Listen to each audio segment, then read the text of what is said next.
Hello, hello. Okay, so today I want to talk about a concept that was pretty life-changing for me because once I really understood it and started applying it in small places, it started to sort of work everywhere else. So it was called the 5 Second Rule.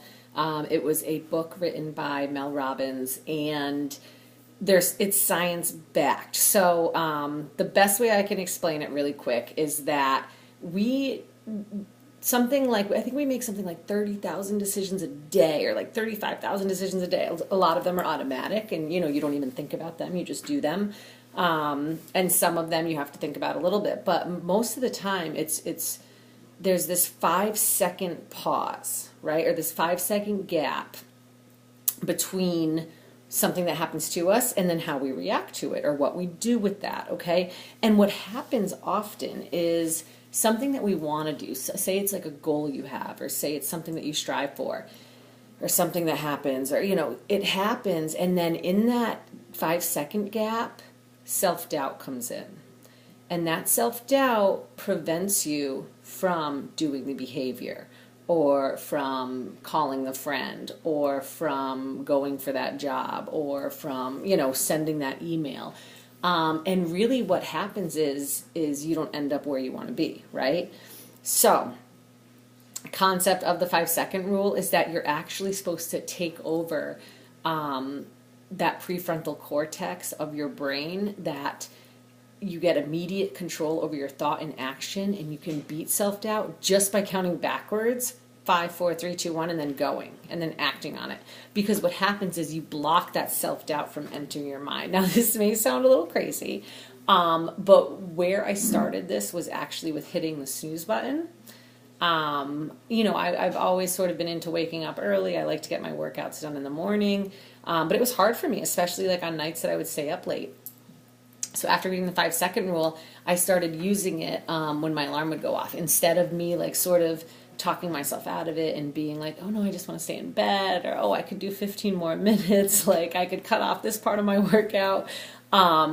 Instead of that, my alarm would go off. Instead of starting to make the excuses, I would just say 5, 4, 3, 2, 1. I would open my eyes, get up, let my feet hit the floor, and I would go. Okay, now I didn't realize that there was also science behind not hitting the snooze button. And slowly my life started getting better. Slowly I started being more productive. And the science behind hitting the snooze button is really, really interesting. So what happens with our sleep and our sleep cycles is they last for about 75 minutes. So throughout the night, you go through a few different sleep cycles. And it's that, you start in light sleep, then you go into deep sleep, you hit REM, and that all happens for 75 minutes. And then your body kind of lightly wakes up, but then you go through another one, and you're in this deep sleep. Then as morning approaches, your body sort of goes through an awakening, like a 2-hour awakening period, almost like it's like thawing out from sleep. And when your alarm goes off, typically you're ready to wake up, and your mind's ready, your brain is ready to wake up.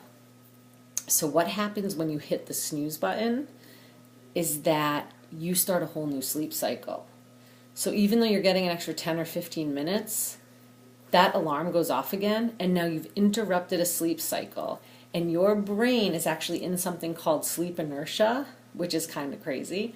And it affects the cortic region of your brain, so that's what's stuck in sleep inertia. And the cortic region of your brain is responsible for focus and productivity. And that can last for 4 hours. So literally just by pressing the snooze button to get an extra 10 minutes of sleep, for the next 4 hours of your day, the beginning part of your day, you're going to be unfocused, you're going to be less productive, you're going to be in like this groggy sleep inertia state. So that stinks. So if that's not reason alone to not hit the snooze button, don't do it. So I really love learning the science behind it, but also using the trick of the 5, 4, 3, 2, 1 really, really helped me in sort of doing that as well. So you have 2 factors working for you.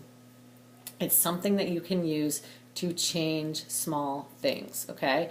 So at first, I used it to stop hitting the snooze button. Then I started using it to have some hard conversations that I needed to have with people in my life. Then I used it to start drinking less. Then I used it to be more patient with my kids. Then I used 5, 4, 3, 2, 1 to exercise every single day and not miss a day. And then I used it to start eating better. So it's all these decisions in our life that we're making, but that self-doubt is sort of taking over, and it's actually keeping us from the things that we really want. So again, it's kind of exciting to know that there's a based method in beating that. So I would love to hear from you guys today.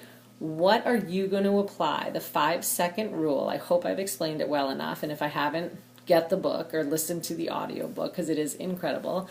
But what are you going to use the 5-second rule to change something or to do something or to act on something that you've been wanting to act on in your life? Because again, don't let self-doubt take that from you.